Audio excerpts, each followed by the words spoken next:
Welcome to NovaraLIVE. Coming up tonight, sacked Foreign Office head Olly Robbins has given some head-turning evidence to the Foreign Affairs Select Committee over Peter Mandelson's controversial ambassadorial appointment. Questions arise over Donald Trump's erratic nature ahead of the deadline for the ceasefire in the US's illegal war on Iran. And we ask, does Britain have a military strategy? I'm Bastani, and tonight I'm joined by James Schneider. Hello.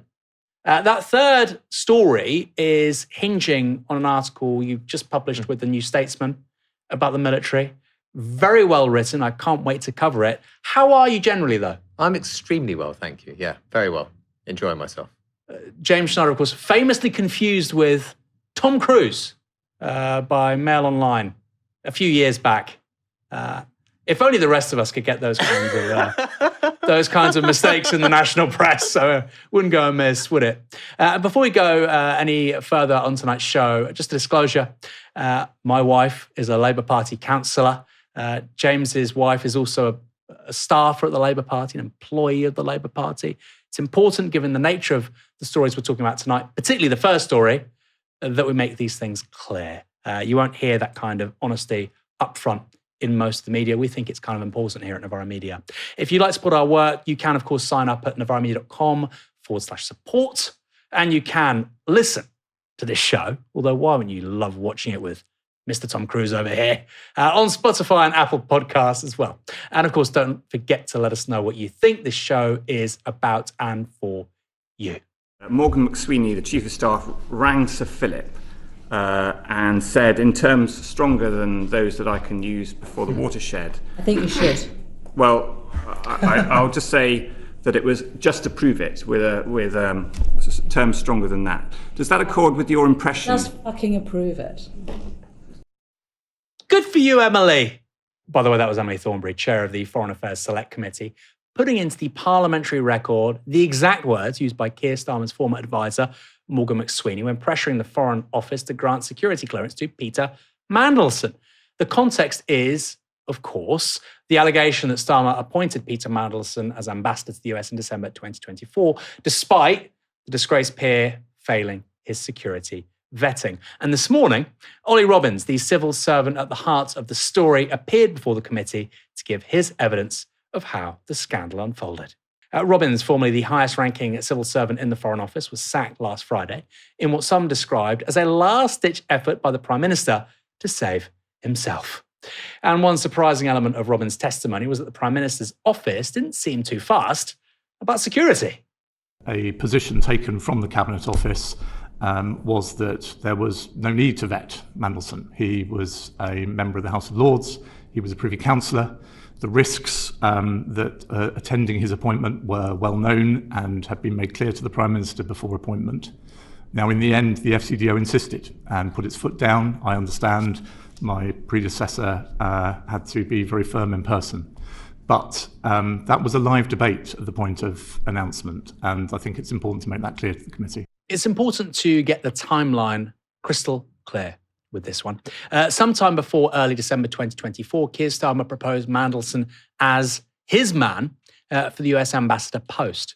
We know this because on the 10th of December, Mandelson responded to due diligence questions put to him by Downing Street staff. On the 18th of December, Starmer decided that Mandelson would be appointed to the role, and by the 19th of December, that was already being briefed to the papers. The next day, Mandelson was formally appointed unconditionally.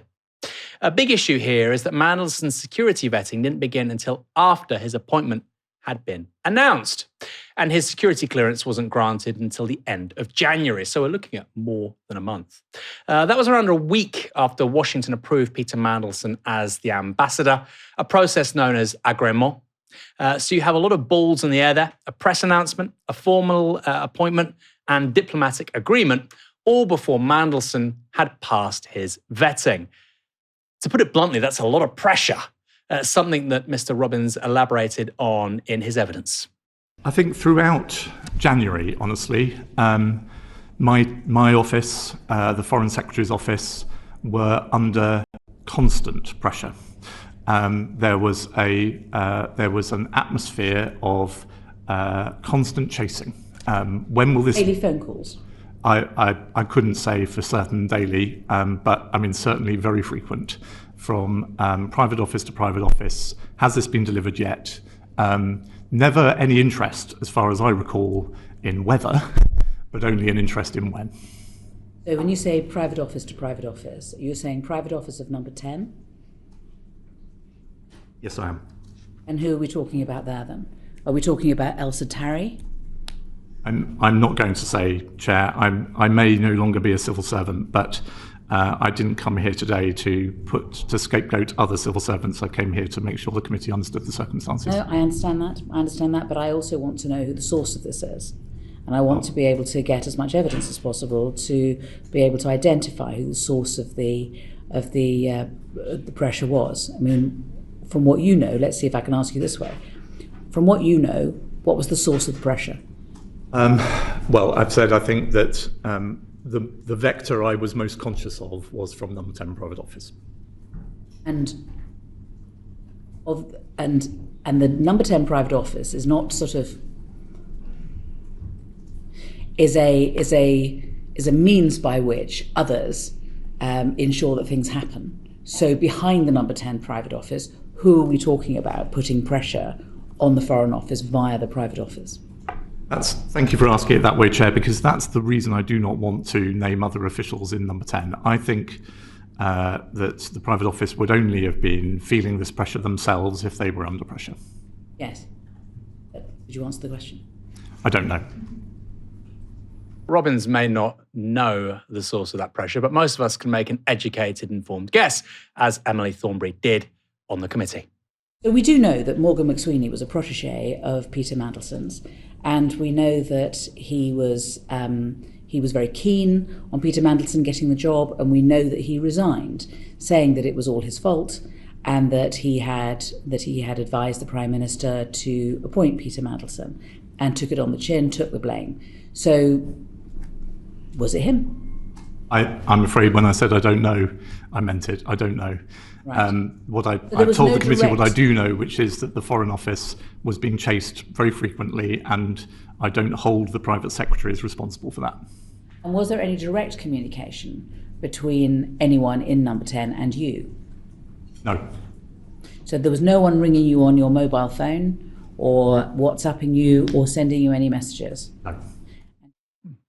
Now, one thing that became clear, or at least kind of clear, is that the security clearance involves, at least according to Robbins, a number of components. First, there's the vetting carried out by UK Security Vetting, a government agency that falls under the Cabinet Office and operates secretly and independently.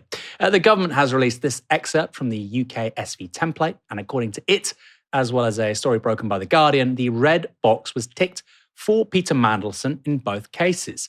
So that means the vetting component of the procedure judged Mandelson to be of high concern, and its recommendation was that clearance should be denied or withdrawn. Now, in his testimony, Robbins said he hadn't been given that form and that he'd been orally briefed by the Foreign Office's security team that Mandelson was, quote, a borderline case with some concerns that could be mitigated. It was that briefing that he based his decision on. He was pressed on this by committee member John Whittingdale. We understand, indeed, the government has published the template decision-making form in which there are three boxes at the end, a green one, an amber one which says approved but remain valid concerns, and the red one, the final one, clearance denied or withdrawn. Now, we are told that the tick was in the red box, clearance denied or withdrawn. Now, that doesn't seem to me borderline. Were you aware that the tick was in the red box? I have, before the government chose to publish it, I've never seen a form like that. And so if I may make 2 points to John, I certainly do not recall the way in which the UKSV findings were presented to me as being that definitive. As I say, it was briefed to me that they were leaning against, I think is the phrase I remember. But leaning against is not the same as the decision. We are told that the decision, the recommendation rather, from UKSV was clear. The recommendation was denial. It wasn't leaning, it was denial. Well, you asked me what I heard in that meeting, and I'm trying to remember to the best of my ability. The other point, which I think in the way you've asked the question you understand perfectly well, but just in case, that form is consumed differently in the Foreign Office and in half a dozen other departments than it is in other parts of the system. Those are recommendations and not decisions. And so what my team will have done, I'm sure, is break that down, go through the specific issues that have led UKSV to their concern, and then make an assessment as to whether they can be managed. And that's what came to me. This is unbelievable. So he says the form is consumed in different ways by different departments. I mean, you watch stuff like that and you just think the civil service is as rotten as somebody like Dominic Cummings says. How can you not have, in the civil service, how can you not have a standardized procedure for everybody? I mean, if you don't have that, how is it fair? Somebody might apply for one job in one part of the state apparatus and not get it. The exact same person with another department will get it because that process is consumed in a different way. Very much a red line. Clearance denied or withdrawn apparently doesn't mean clearance is denied or withdrawn. It means something else, which means actually leaning against. And leaning against apparently means it's okay, but we need to mitigate some risks. These are three separate statements. None of it makes any sense. So according to Robbins, he made a decision to approve Mandelson's clearance based on the briefing he received, which was a mitigated clearance of Mandelson, that third option I mentioned a moment ago. Later, Robbins defended the Foreign Office's process for granting security clearance, saying the department didn't just want people who'd passed, quote, party tests in diplomatic roles. Although I should say, if you want to be an ambassador, a little bit of party might help. You don't want people with, gambling addictions seeing sex workers every day of the week, just a thought.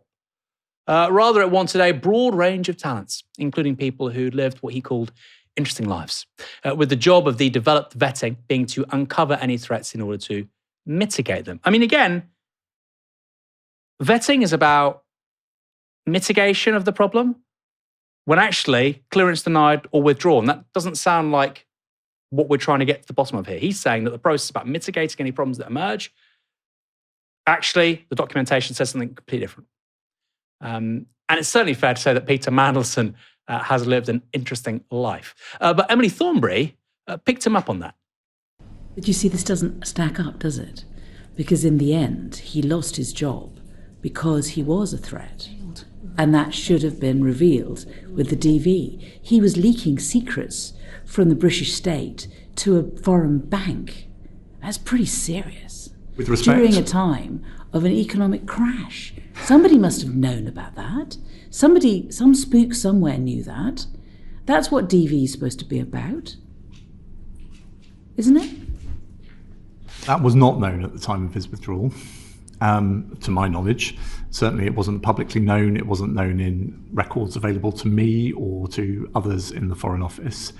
What was known was that the basis on which the Prime Minister thought he had received assurances from Mandelson about those connections from his past life with Epstein, the Prime Minister can speak for himself, but I remember him visibly angry that in his view he'd been deceived about those connections. That was the point at which he required of me to withdraw Mandelson from Washington, and it was a very difficult day of my professional life, but I think the Prime Minister did the right thing. This is our best and brightest. Have you heard of the Cambridge Five? A Soviet Union spy ring at the top of the British state in the past during the Cold War? I'm not surprised there was the Cambridge Five if this is how useless these people are. Quite extraordinary. And of course, Keir Starmer knew exactly who Peter Mandelson was before he appointed him as ambassador to Washington. Everybody did. The Financial Times did. Okay, so it's not something that's particularly hard to grasp.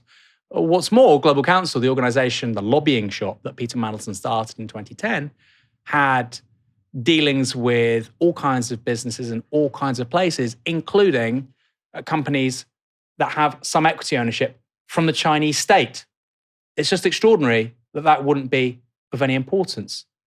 James, what are your immediate thoughts watching those clips of Olly Robbins being grilled, I have to say, primarily by Emily Thornberry? Yes, slightly begrudgingly, I'll say that her last question that we saw there was hit the nail absolutely on the head. The danger when there's a great noticing, when the media class suddenly is allowed to focus on something which was obvious to everyone beforehand. We saw this with Boris Johnson's actually not a great guy and doesn't follow rules and lies all the time with Partygate. And now we're seeing this with Keir Starmer. He doesn't know what he's doing. He's driven by his advisors.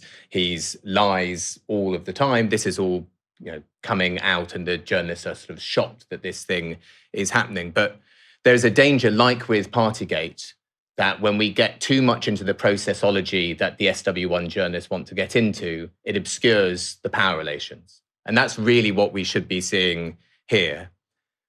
Starmer, because of McSweeney, wanted Mandelson to be ambassador to Washington. And the system had no problem with that, because Mandelson is an Atlanticist who is part of the corporate takeover of the Labour Party and of British politics. Epstein was not considered particularly a risk because he was on the imperial side of the ledger. I mean, who knows precisely who he worked for or how, but he was clearly involved with security services in some way and on the US empire end of that spectrum. So that's why Mandelson, despite being a clear and present danger to the public interests of people living here in Britain, for whom being a vassal to the United States is not good for us, who having someone who can parlay corporate interests straight into government policy is not a good thing, someone who will help CEOs of foreign investment banks lobby the British Chancellor, who he sits around the cabinet table with, against having a banker's bonus. So I think we shouldn't be obscured from these things. I think really what a lot of the media narrative is now going to try to drive towards is Keir Starmer, bad, stupid man, Olly Robbins, badly done against Saint. We'll just sort of move on, and maybe they'll change the procedural process for how vetting is done. The vetting basically worked how they want it to work in this case. And unless we seriously look at how at all very senior levels of the state, US military industrial interests interpenetrate and high-level corporate interests interpenetrate, will stay at this level of theatre. Let me ask you a few questions. One, have you ever met Olly Robbins? Because, of course, you're working for the leader of the opposition. No, I didn't. You never encountered him because he was quite key in all the Brexit negotiations. So he was in some Brexit negotiations with our team, but I wasn't there. No, so I haven't met him in person. And then secondly, he says, having been the most senior civil servant in the Foreign Office, he's saying he's never seen what seems like quite a pro forma, piece of bureaucracy and paperwork.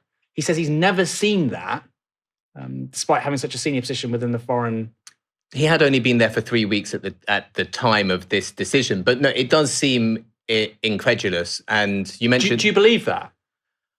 Well, Dominic Cummings, who you referenced earlier, put out something yesterday or the day before about this, about Robbins saying that he couldn't provide any information to the Prime Minister that he had failed vettings. And Cummings pours, from having been very close to that type of situation, a lot of cold water on that. He says that's basically what they do all of the time. They say, oh, watch out, Minister, there's this issue and there's that issue. And by the way, this thing is going on. And that's what they are all doing. I mean, I find it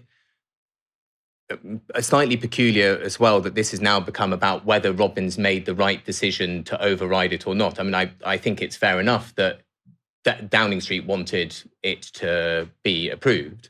I think the more question that should be facing him, because he can't answer to the broader questions about US power and corporate power because of his particular background, which we can go into in a minute. But the fact that he then didn't tell anyone, which is his defence as well. He also says that he wouldn't have been allowed to tell the Prime Minister that Mandelson had initially failed vetting, which strikes me as a little bit odd. Starmer wanted the appointment. Morgan McSweeney is Mandelson's protege, wanted to give him the job. Clearly they were pushing for it. But so quite a lot of it doesn't quite stack up. A lot doesn't stack up. Also, the ordering we did earlier on about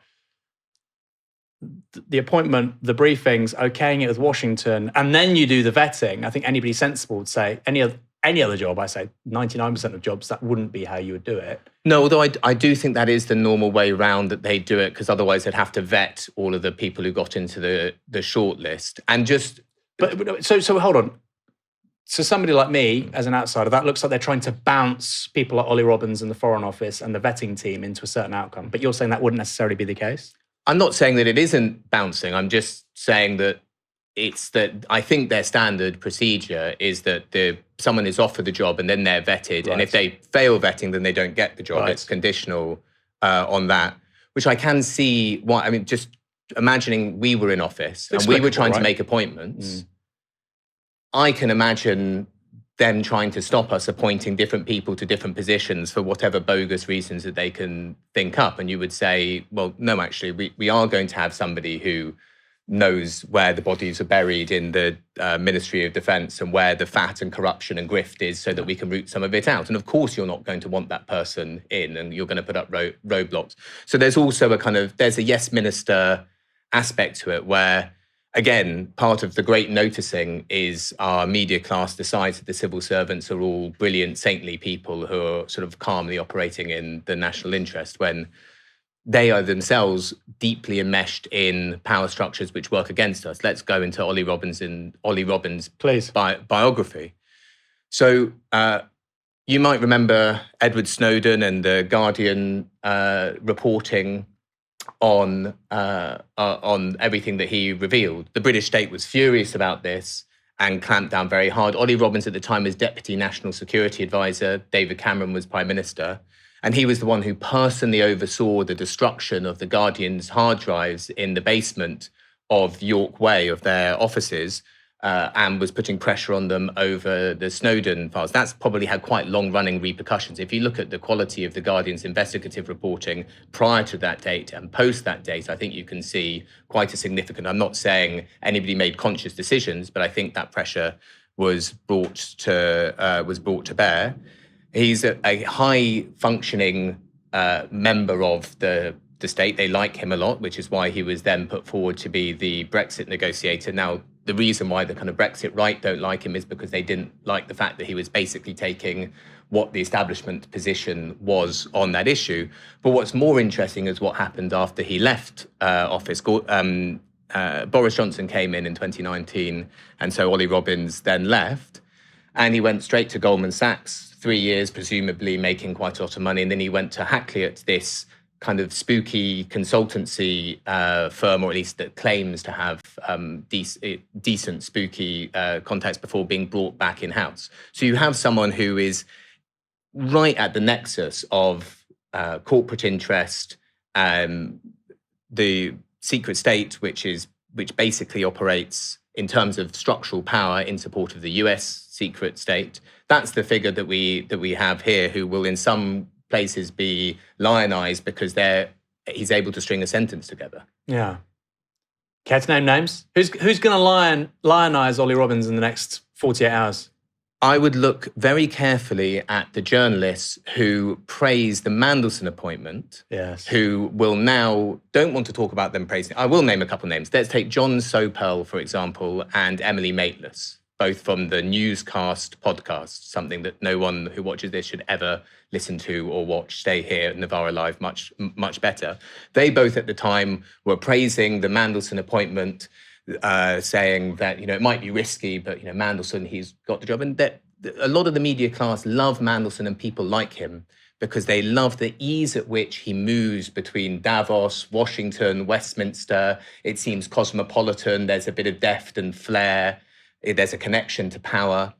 And those are the same people saying Olly Robbins, who, of course, signed off on Mandelson's appointment, was today the greatest expression of the British civil service. And in a way, they're right. It is the greatest expression of the British civil service because it's not really operating in the interests of us. It's operating in the interests of the state, which unfortunately is mainly captured by interests alien to our own. You said newscast, you meant news agents. We'll edit that bit out, don't worry. Let's carry on with this story. Good point. In the answer, Robbins reiterates the amount of pressure on the department and so on himself to clear Mandelson. Committee member Dan Carden Good old Dan Cullen, you knew him well back in the day. Yeah. Wondered if that meant it wasn't possible that he would be refused clearance. What do you think would have happened if you denied clearance? How would you have gone about that? What would the impact of that be? Would it even be possible? So maybe this is the first time, remembering back to the chair's introduction, where I can abandon the civil servant's response of saying that's a hypothetical question. I think it would have been very difficult indeed, Mr. Carden. I mean, again, if I can walk you back to the situation I came into the post in, we had been through all of these steps very publicly, in which the Prime Minister's nominee had been put out there to the public, announced, blessed by the King, agreed by the US government. We were in receipt of formal letters from Number 10 telling us to get on with it quickly. We had engineered agrément to arrive just before the inauguration, as required by that original letter that's been published as part of the humble address response. So I'm not trying to hide from your question, but I suppose all I can do is agree with the premise that against that backdrop, the Foreign Office saying, okay, but sorry, we can't grant him clearance would have been a very, very difficult problem. And a difficult problem I would have been landing the Foreign Secretary with and the Prime Minister with. And of course, given the commentary of the last few days, I'm acutely conscious of that. And I've done the odd bit of what-if-ery myself. But I suppose, just in case this is the thrust of your question, that was not what was on my mind as we took this decision. It's like watching a fine batsman, just cover drive, more bullshit. Just hook it, more garbage, just seeing it all away, 50 balls, no runs, just seeing it all away, just keeping yourself in at the crease. Shortly after that evidence session with the Foreign Affairs Committee, the Commons held an emergency debate. This was Leader of the Opposition, Kemi Badenoch. The Prime Minister personally decided to appoint a serious, known national security risk to our most sensitive diplomatic post. Peter Mandelson was not just a man who had already been sacked twice from government for lying, not just a man who had a public relationship with a convicted paedophile, but a man with links to the Kremlin and China, links so close that they were raised as red flags with the Prime Minister before his appointment. Yesterday, the Prime Minister did not deny that he knew about these links before he appointed Mandelson. He could not deny this because, by his own admission, he had seen the documents that proved the links. I cannot overstate how serious a matter this is. The Prime Minister sent a known security risk to Washington, to a position where he would see our most important allies' top secret intelligence. What if he had seen something and leaked it to one of our enemies? How much would that have damaged our security partnership? We cannot even be sure that didn't happen. Sir Olly Robbins had a long and distinguished career serving ministers. He is not the sort of person to give us a frank personal account of how things played out last January. So when he told us today that Downing Street put the Foreign Office under constant pressure to clear Peter Mandelson, that Number 10 showed a dismissive approach to Mandelson's vetting process, when he told us that it would have been very difficult indeed to deny clearance and that doing so would have damaged US-UK relationships, we know he is giving us the slightest indication of how bad. James, how bad is this for Keir Starmer? I mean, lots of people are saying, they're writing the political obituaries, but we've been saying that about this guy for a really long time. So what's your assessment of how this has played out, not just in the last couple of weeks, but particularly today and yesterday?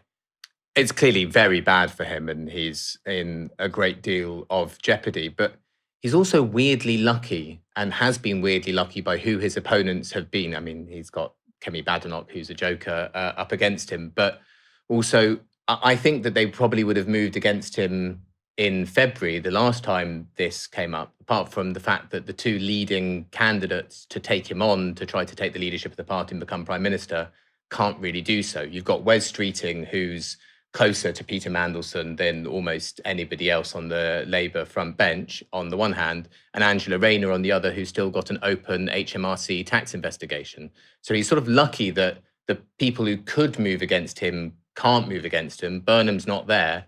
So he's got not very many people. He's in a lot of danger, but you still can't exactly see who and how someone is going to take him out. Yeah, it's an interesting one, isn't it? You say an open tax investigation. What's the timeline for that? Finding some sort of closure? Because, we hear all sorts of things about Angela Rayner preparing herself for some kind of leadership bid. Would that be this year, next year? I think it's going into the longer term, and we don't know for sure. I've seen reported, and I don't know whether this is true. I saw it reported in Guido Fawkes, so pinch of salt. But apparently the average length for one of these investigations is 33 months, which is quite a long, and given it started last year, that goes on for quite a long time. It looks from how she's setting out her stall with the briefings, with the slightly embarrassingly titled Beyond the Bubble podcast, when your first guest is Michael Gove, etc. She's setting out a kind of longer term stall rather than going now. But maybe she'll take her opportunity and people will look past the tax thing, and because what's going on now is so incompetent. But it's quite a risk. You should do her comms, James. The tax thing. The tax thing, aye. But park that for a minute, the tax thing. Let's talk about my bid for number 10. Olly Robbins' testimony held even more revelations about how Keir Starmer seemed to be using diplomatic postings to reward Labour Together friends. I think in my tenure as Permanent Undersecretary, there was only ever one other serious proposal made, and I think that was in March 2025. What role? Sorry? What role?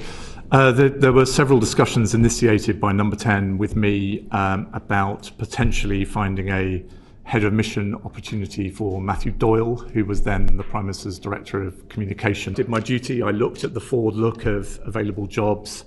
I shared with Number 10 what some of those might be. It was, to be honest, hard to find something that I thought might be suitable, but I also felt quite uncomfortable about it, and I kept giving advice that I thought this would be very hard for the office and was hard for me personally to defend. And maybe Matthew Doyle, Keir Starmer's former communications director, is just another one of those people with interesting lives that Robbins was referring to earlier on. Instead of getting a glamorous diplomatic posting, Doyle was, of course, rewarded with a seat in the House of Lords. But in February, Doyle was suspended from the Labour Party after it emerged he campaigned for confessed sex offender Sean Morton after he'd been charged with possession of indecent images of a child. I honestly can't sum this whole story up better than this headline from The National. At number 10, bid for second pedo-linked Labour ally to get ambassador role. We're beyond parody at this point. And James, it says so much, doesn't it, that if somebody is underwhelming in their job, very important job, head of comms for 10 Downing Street, they don't get fired. They don't sort of just get moved on, say you've got 6 months to find another job. They're effectively rewarded for failure by giving them a cushy number in the diplomatic corps. Is that because of a general culture of failing upwards, or because fundamentally Matt Doyle was a made man, a Labour Together guy on the right of the Labour Party? No, unfortunately, I think it's completely normal across politics. And the Labour Party definitely does a lot, but also you see it in trade unions as well. People that you don't want in the post anymore who fail upwards. I'm sure people have seen that in the corporate world as well, but you see it a lot in politics. It's embarrassing because you've appointed somebody into a role, so it's hard for you to admit that they've got it wrong. So you find some other position for them. And I assume that was what was going on here. It's happened before. For example, this is not because he was failed in the position, I don't think, but David Cameron's previous chief of staff, Ed Llewellyn, I think then got given ambassador to Paris afterwards. These things, that's sort of how the machine operates. That's kind of a dream job, isn't it? Ambassador to France. I think it's got a big house. I don't know what you would do as ambassador to France. Although, I mean, Britain doesn't have a foreign policy, so maybe it sort of doesn't really matter what you're doing as ambassador. You get to go to parties, you eat Ferrero Rocher, and at some point you get the memo through from the State Department what we're actually meant to be doing. You make it sound almost appealing. Of course, it's us that have to foot the bill. That's what makes it so outrageous. What we're seeing at the very top of the Labour government are the fruits of the poisonous and treacherous behaviour of Labour together. And we may soon start seeing them lower down the tree too. For Labour activists in East Croydon have today been charged by police following an investigation into claims the party manipulated a database to rig candidate selection for the last general election. This is from the BBC. Joel Bodmer, 40, who stood for selection as Labour's candidate for the Croydon East constituency, has been charged with perverting the course of justice in relation to allegedly altering phone records. The process to select Labour's candidate for the parliamentary seat was abandoned in November 2023 amid alleged irregularities and rerun 4 months later without Bodmer taking part. Bodmer and 3 others, Shyla Bodmer, 41, former Southend councillor Gabriel Leroy, 24, and a former Croydon councillor Carol Bonner, 69, good range of ages there, have been charged with conspiracy to commit an offence under the Criminal Law Act and the Computer Misuse Act. By the way, I was checking this out beforehand, maximum sentence of 10 years. These are very serious accusations, or charges, as they now are. Now, this is a live case. That means we can't talk about any further details. But it did bring to mind reporting on other irregularities around selections before that general election, and especially regarding deselection of left-wing candidates before 2024. Welsh Labour MP Beth Winter called for an inquiry into her deselection in 2024 over questions of voter fraud. That revolved around the use of a bit of software called AnonyVoter. Winter called the software a little bit suspect. She won the majority of votes submitted by traditional ballot, but lost the selection based on votes submitted by AnonyVoter. So overall, put them together, she didn't win. She thought something strange was going on. At the time, Winter said this: "Concerns were raised with me prior to the selection process about the AnonyVoter software used by the party for parliamentary selections. I understand that it's possible for anyone with administrator access to AnonyVoter to, quote, generate a new code for each voter. There are legitimate reasons to do that. For instance, to resend a ballot to somebody who hasn't received it. However, suspicions have been raised with me about the software and about unexpectedly high turnouts involving the software. In recent selection contests, no independent electronic tellers have been allowed to access AnonyVoter, creating further distrust in the process." So no independent tellers. I mean, that doesn't seem like a particularly reliable system. Others raised similar concerns. They included former Labour MP Sam Tarry, whose shock deselection surprised many in the party. And Scottish Labour members have also raised concerns that the system, AnonyVoter, was being used to block left-wing candidates. In 2023, Unheard raised questions over the software, with journalist Michael Crick asking whether Labour rigged its selection votes, advertising to the wider public a brewing e-ballot scandal in East Croydon. A separate article in Tribune from 2024 is called "Rigging Britain's Democracy." It's also about the allegations against AnonyVoter and is by Martin Abrams, I think now a Green councillor, at the time a Labour councillor. It makes for very intriguing reading. It includes this: AnonyVoter is co-owned by a married couple who are Labour activists in Croydon on the right of the party. It's just... You read this stuff and Mandelson's appointment makes so much more sense, doesn't it? According to Inside Croydon, they were awarded the contract for Labour selections by David Evans without tender. Evans himself is a veteran of Croydon Labour politics. So the online voting system by which people could select candidates for this country's parliament, and of course some seats are safe seats, right? This is the only level of scrutiny those candidates will get, will be internal selection. The software used by Labour was built by some Labour Party members, seemingly on the right of the party, who were friends with then Labour General Secretary, who was on the right of the party. And some allege it favoured, guess who? People on the right of the party. James, talk to me about AnonyVoter, but also, are these things connected? You know, when we hear about Morgan McSweeney and Peter Mandelson, those are affairs of state. They're really important. Millions of people hear those stories. Sadly, not as many people hear about AnonyVoter, but does that basically provide two ends of the sort of scale with regards to how one faction within the Labour Party operate? They're completely connected. And the reason why this stuff coming out now seems such a shock to parts of the media is because, with very, very few honourable exceptions, such as Michael Crick, no one paid any attention in the media to Labour's selections because they were going to win, and why would you want to piss off the people who are about to win? But they should have done. AnonyVoter it's not like there isn't an independent option. If you're a member of Unite, for example, you'll get your ballot. There's one of the companies that do it, CES, I think. There's another one which is ERS. They're these actually independent, not politically connected, not connected to the General Secretary of the Labour Party options that you can use. And it's not the first time that the Labour right has stood seemingly credibly accused of trying to stitch up selections. I'll give you a Peter Mandelson one in a second, which is of a different sort. But there was the Erith and Thamesstead selection, I think, in the 2010 to 2015 Parliament, which had to be stopped because of allegations of ballot stuffing. The story I heard, and I'm terribly sorry to Tristram Hunt if this is not true, but the story I heard about his selection for a safe seat in Stoke Central was organised by Peter Mandelson. And that was organised by giving the local party a short list of 2.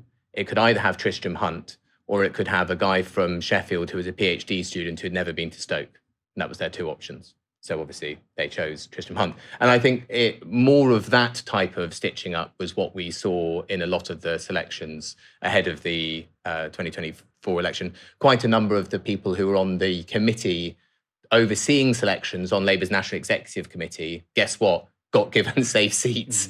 And the number of Labour right figures who got parachuted into seats, key people in Keir Starmer's team, Alex Barras-Curtis in, I think, Cardiff MP now, Cardiff right? West, I think he is, but Chris Ward. I mean, a number of them were totally parachuted in at the last moment. And Michael Streeting's partner as well as an MP now, is that correct? He's not an MP. Oh, no, he didn't win. I think he was Stockton South, Yeah. and he didn't win. But then he was the director of comms and policy for the Labour Party afterwards. He got that job, which I think he's now left. But there's all of this going on. You would think that it's the sort of thing which even our stunted lobby media could follow because it's personality driven. You don't necessarily have to look at the bigger structural things and what it represents. But they didn't really bother doing it. It was left to Michael Crick and a Twitter account to go through what was happening and raise the alarm on a lot of things. And it's interesting. Michael Crick himself says that his basic politics have always been Blairite, right of the Labour Party. And through his reporting on how they were managing these selections, he seems to have come to quite a critical position of how they operate, not only in selections, but more broadly. So I think more people should have been paying attention, and now hopefully more people will pay attention to this whole story, to this case. Because he wrote this era-defining book on the militant tendency. He is no lefty. No. Michael Crick, is fair to say. No. He's very much, I think, politically from the Labour right, as he himself will say. He'll say he has Blairite politics. Yeah, his book on the militant tendency is it's sort of dismissive and it's not a friendly read for those on the left. That's not, he's not coming at it from our sort of position to try to see misdoings by our factional allies. He comes from quite a sort of straightforward position. He's also looked at the Lib Dems and the Tories as well. It's just there is less dodginess, it seems, in their selections than in Labour's. I mean, I have to say, I've always said this, and I've got a lot of stick for it. I got a lot of stick from people on the centre of politics, not even in the Labour Party necessarily, but just random people, none of the above kind of people, Lib Dems.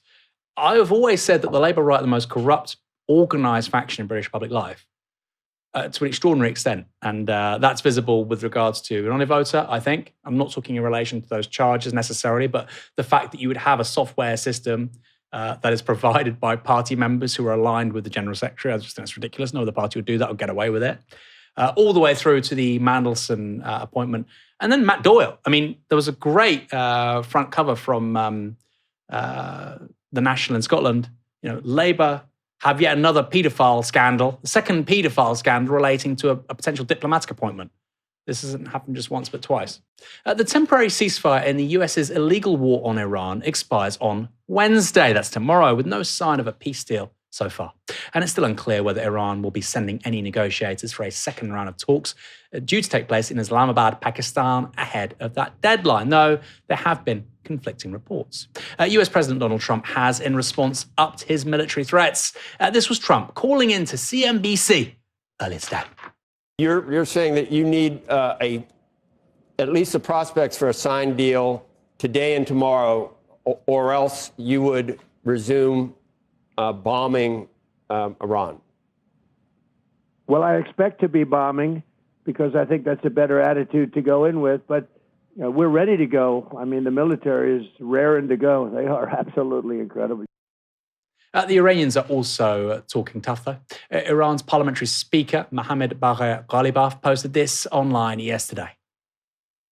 Trump, by imposing a siege and violating the ceasefire, seeks to turn this negotiating table, in his own imagination, into a table of surrender or to justify renewed warmongering. We do not accept negotiations under the shadow of threats or tweets. And in the past 2 weeks, we have prepared to reveal new cards on the battlefield. It's not clear what those battlefield surprises might be, but Iranian media has reported that the country has been rearming during the pause in fighting. In his CNBC interview, Trump admitted the US had been doing exactly the same. But there are reports that the president may even have considered the most radical, some would say unthinkable, options. The Daily Mirror reports on allegations that Donald Trump was blocked from accessing US nuclear codes by a general during a meeting in the White House over the weekend. Now, the source of that claim is retired CIA analyst Larry Johnson, who made it on a podcast. And then there was a report out that they had an emergency meeting Saturday night. And apparently, well, one report coming out of that meeting at the White House is that Trump wanted to use the nuclear codes, and General Dan Kane stood up and said no. He invoked his privilege as the head of the military, so to speak. It was apparently quite a blow up. There are pictures of Kane coming out of that meeting with his head down to the ground. So, there's some very, very bizarre things going on in D.C. Now, of course, this might seem quite spurious, but it's important to say that multiple senior military figures have lost their jobs in recent weeks, so we need to take it seriously. Johnson doesn't name his sources, so take that as you will. But other reporting has also raised questions about Trump's erratic personality. This is from The Independent about the rescue of 2 US servicemen downed in Iran. According to reports, it's a read graphic, sorry. Trump kept out of the room during operation to find downed pilots in Iran after screaming at aides for hours, report says. According to a report in the Wall Street Journal, Trump was barred from the Situation Room after screaming at those aides, as I just mentioned. One official is quoted in the article saying this: aides kept the president out of the room as they got minute-by-minute updates because they believed his impatience wouldn't be helpful. What are your predictions about Iran, US, Israel 24 hours from now? Do you think we'll see a renewal of the conflict?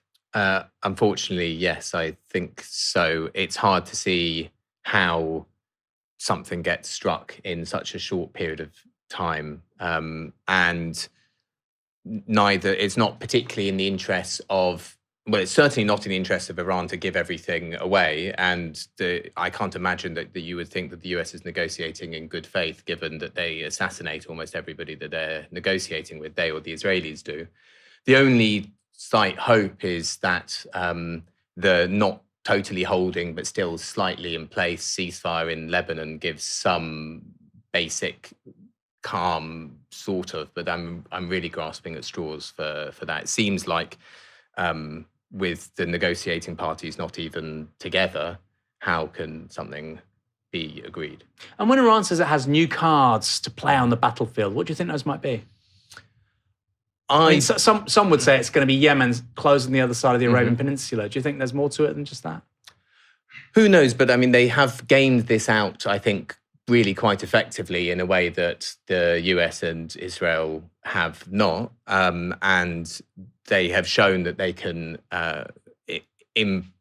create a cost on the other side, not only through the economic cost of closing the Strait of Hormuz, but by targeting and forcing the closure of US forward positions, US bases in other countries. I mean, the US base in Iraq has now been closed. There's a NATO base that was in Iraq that was supposedly led by the Polish forces that's had to evacuate as well. There's rumors that they've been testing different weapons that are Chinese weapons that they've found, kind of generic versions of. Who knows? Closing the other side of closing the Red Sea, in effect, would be a very effective strategy for them as well, in terms of showing that they have a weapon. They have a serious geopolitical weapon that the US just sort of didn't really bother to think about happening, or Trump didn't. And Trump plays the game as if the other side doesn't have a move. He thinks it's like, well, I'll move this piece and then I'll move this piece, I'll move this piece and then I win, forgetting that his opponents they have a say, they have a move, they have some agency. And the Iranians have shown that they are pretty smart. I mean, I do feel like the agency and the leverage that Iranians have is just so systematically underestimated by the West. This is a country with a population 3/4 of Russia, a median age around 5-6 years younger than Russia, a reasonable military-industrial complex, self-sufficient with energy, food, very impressive ballistic missile program. The geography suits them. I don't see why people wouldn't take this very, very seriously. Evidently, Washington hasn't. There's been a lot of war recently, you might have noticed. It's a cliche to say that ours is an increasingly chaotic world, but without doubt, since at least 2022, it's also true. I'd go back further personally, but events in the last 4 years specifically speak for themselves. The first mass interstate war in Europe since 1945 began with Russia's invasion of Ukraine 4 years ago. And October 7th, a year later, though certainly not the start of anything, not if you're familiar with the history of Israel-Palestine anyway, has led to what is, essentially, an intermittent large-scale regional war. Some would say it's the foothills of World War III. In recent years, Israel has attacked Lebanon, Yemen, Syria, Qatar, Iran, and Iraq. Last year, we saw the 12-Day War. And then in 2026, we've seen an extraordinary conflict between the US and Israel on one side and Iran on the other. So far, that looks to be a stalemate. But with the conflict potentially restarting at any moment, people and global markets are on edge. In all likelihood, a sustained closure of the Strait of Hormuz will take Europe and Asia, not to mention the Gulf states, into a prolonged recession. Whole regions of the world are now seeing their economic fate being determined by armed conflict. And it's within that context that NATO and Trump's White House are demanding that the Europeans in particular spend more on defence, that we do our bit. And of course, that includes Britain. Because while it's long had one of the largest defence budgets in the world and consistently met the target of 2% of GDP spent on defence, that's not enough, apparently. This debate has been important, but at times infuriating, which is why an article published in the New Statesman today by my co-host this evening, James Schneider, is so important. It's titled The Great British Defence Con, and it concerns the drive towards making Britain completely dependent on the US military. It starts with this. An invoice is arriving for British defence. In Westminster, the argument is how to pay it. Spend more, says Lord Robertson, former NATO chief. Spend faster. Britain is underprepared, underinsured, not safe. Keir Starmer, this is very well written, James, I have to say. Thank you. Keir Starmer promises to lift defence spending to 3% of GDP, with NATO's new targets pushing it higher still. 3.5% on the military, 5% on security by 2035. The number rises.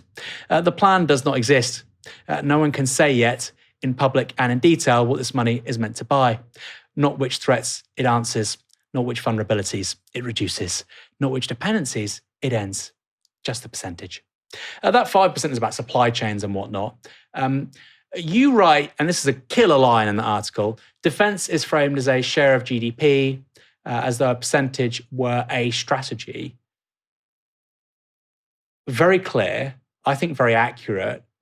Why on earth is the default thinking on this matter one where if we just spend 3% rather than 2.5%, we're safe? I mean, I think to any sensible person, this is an insane way to carry on.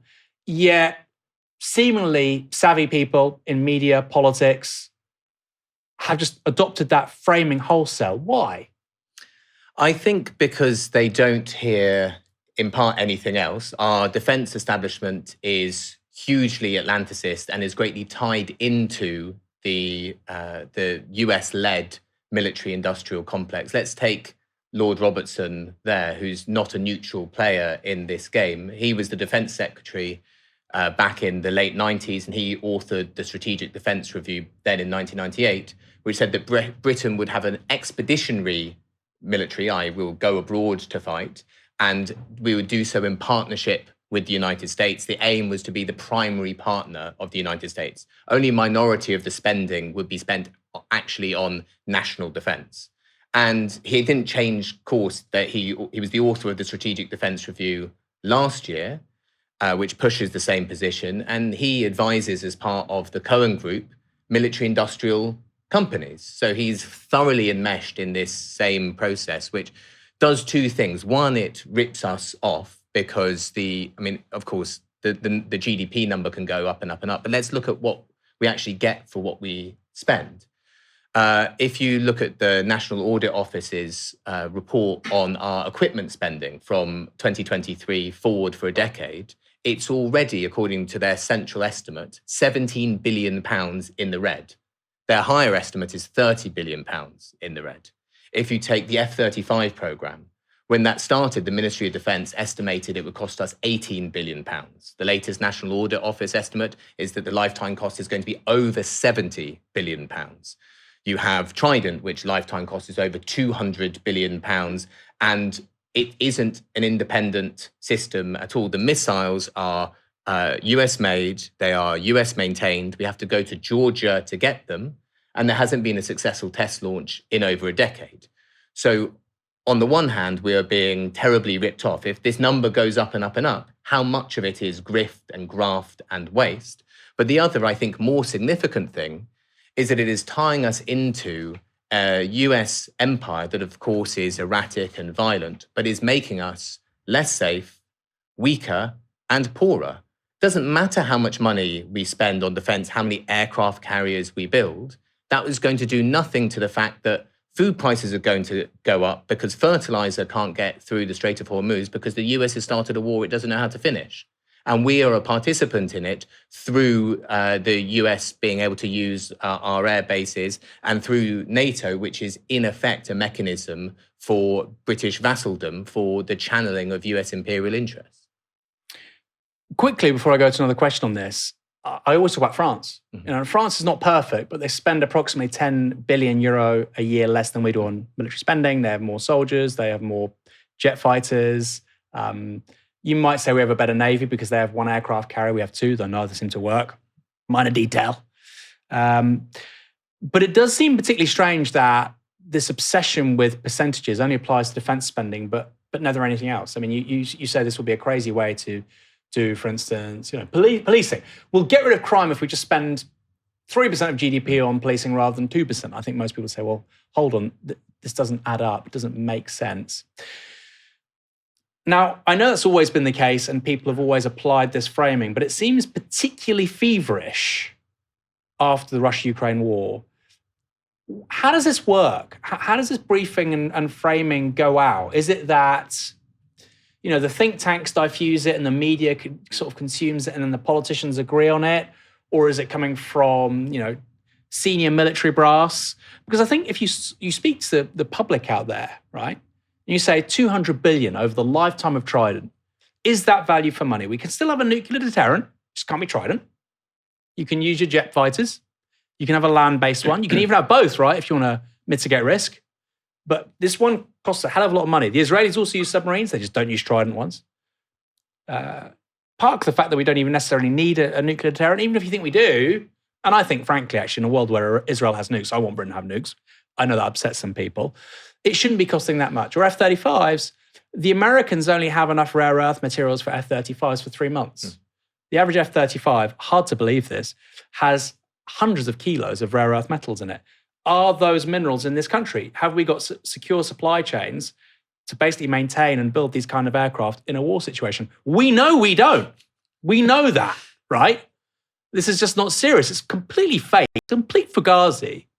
And when I talk to military people, and I say, but hold on, procurement in defense spending is crazy bad, almost immediately, if it's not public, if we're having a sort of one-to-one conversation, they say, yeah, it's unreal. They find it almost funny. But then I say, well, why? Hang on a minute. You're accepting it's terrible. Why on earth are you going on television saying we should spend more money when it's just, money down the drain? So first off, why is procurement so bad with defense in this country? And why aren't more people speaking about it publicly? I think the entire information system that structures what is considered serious and sensible and therefore plausible to say is structured by generals who it's in their interest to have bigger budgets and bigger toys, and defense companies that fund the think tanks, that go on the media, that brief the politicians, that lobby things. And then there is a revolving door between the military, the politicians who work in the Ministry of Defence, and the defence industry. So you've got all of the major players, and because on all the major issues of the day, the British political media class speaks in pretty much one voice. You can basically not put a cigarette paper between them and on the most significant issues. There is no opposition to point out these things. And of course, it should be possible to point out, and it should be scandalous. The idea that someone is making a huge amount of money, huge amounts of money for things which wouldn't work in a war. I mean, you can see that we don't need to be spending necessarily all of this money if you're thinking strategically. Let's take the US military budget is going to increase to $1.5 trillion per year. That's what Trump wants to do, which will make it much larger than the next 10 countries already combined.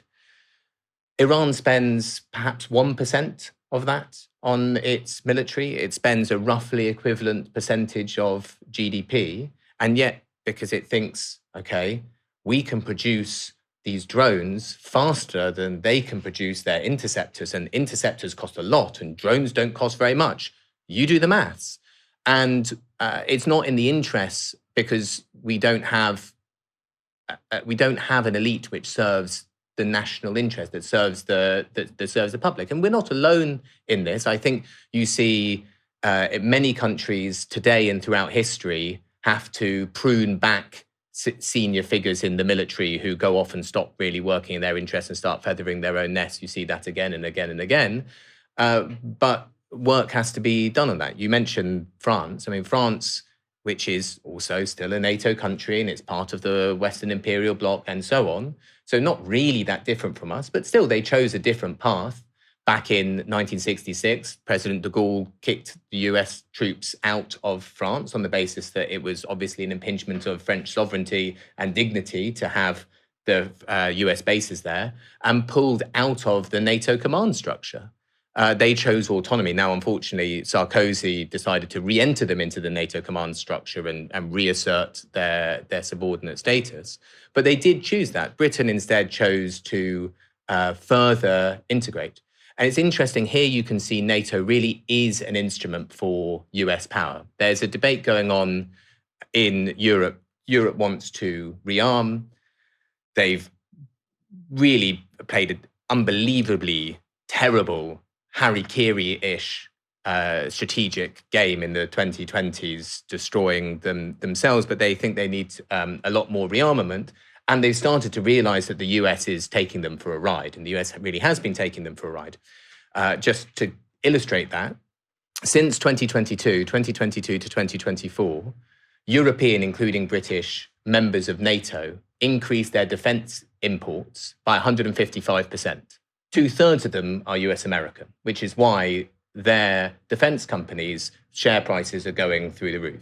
So now the debate within Europe is, well, shouldn't we have some national champions? There should be some European companies. We should spend some of this massive bonanza of money that we're going to spend on military objects, at least spend some of it here.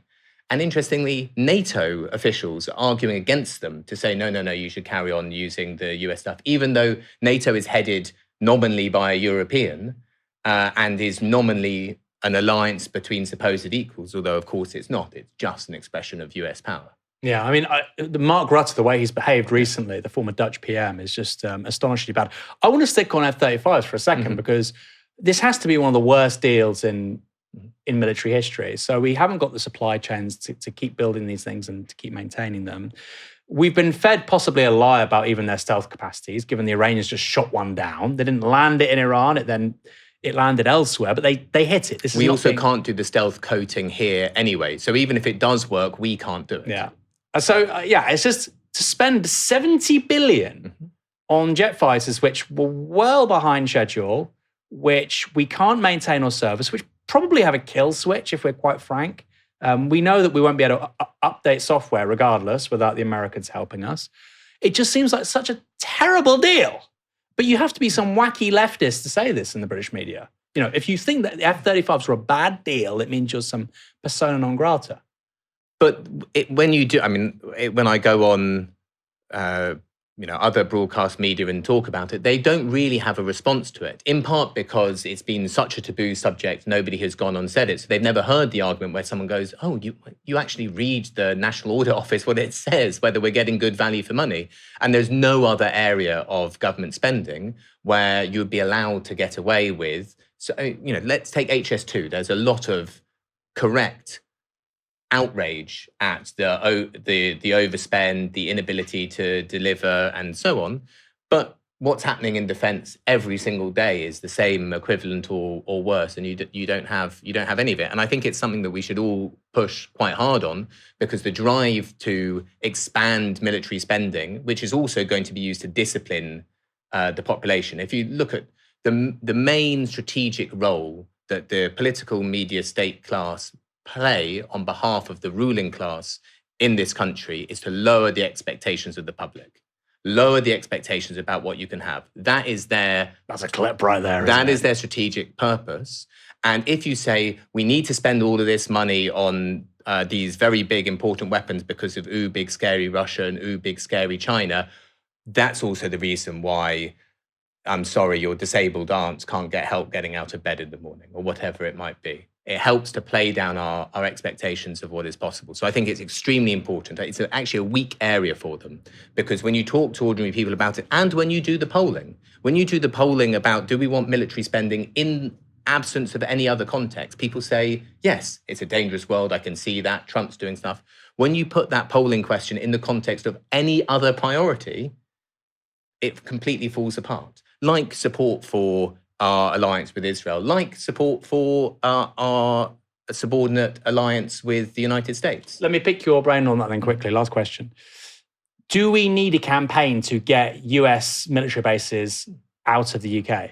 Yes, I think so. I think that would be a good thing. There's no reason to have US forward positions here in Britain. We've seen how the US doesn't care about its forward positions when they are under attack, as we saw in the Gulf, where Iran was able to hit back against US bases, and the US didn't particularly seem to care, and in fact moved some of its defense capabilities to cover Israel instead. It doesn't make us remotely any safer, and in some ways it makes us a target. Part of the reason why the argument within the security state for why we absolutely have to have, or absolutely had to have, Trident or Trident equivalent things, which basically deliver a nuclear warhead through a ballistic missile that could reach Moscow, is because we are the final warning on our side of the ledger in a nuclear confrontation during the Cold War. Warsaw was their final warning on their side of the ledger. The US would hit Warsaw and they would say, well, look, we've got to stop now. We would be that for the Soviet Union. That's the whole argument for why we need to have our own sovereign one. I don't think we should have the bases, and we definitely shouldn't spend 200 billion on the ability to have a strategic nuclear weapon. You can make an argument that you should have some tactical capacity, which is basically strapping a bomb to a plane that can be deployed for something which by definition would be military, as opposed to something which by definition would hit civilians. If you are delivering something to hit a city that is killing millions of civilians, there is, I don't think it's really true, but there is an argument that you could deliver a tactical one on a battlefield that would be primarily injuring and killing soldiers. I think that's hard to sustain. So to be clear, for people who aren't aware of this, strategic nuclear weapons, fundamentally, the payload is just much larger. And when you say tactical nuclear weapon, we're talking about sort of 5-10 kilotons, aren't we? So the idea is that, when they say tactical, what they mean is it's used in a battlefield capacity. So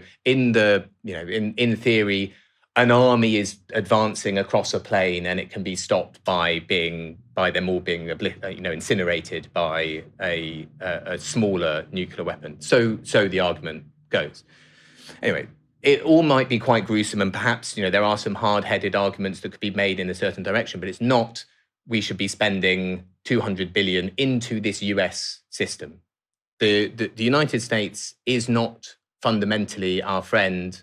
It doesn't want to be. It's captured a large part of our elites, which is in part why we think we're told all of the time that we have to align to America. But if you argue with your standard news presenter or whoever, and you say, yes, but why?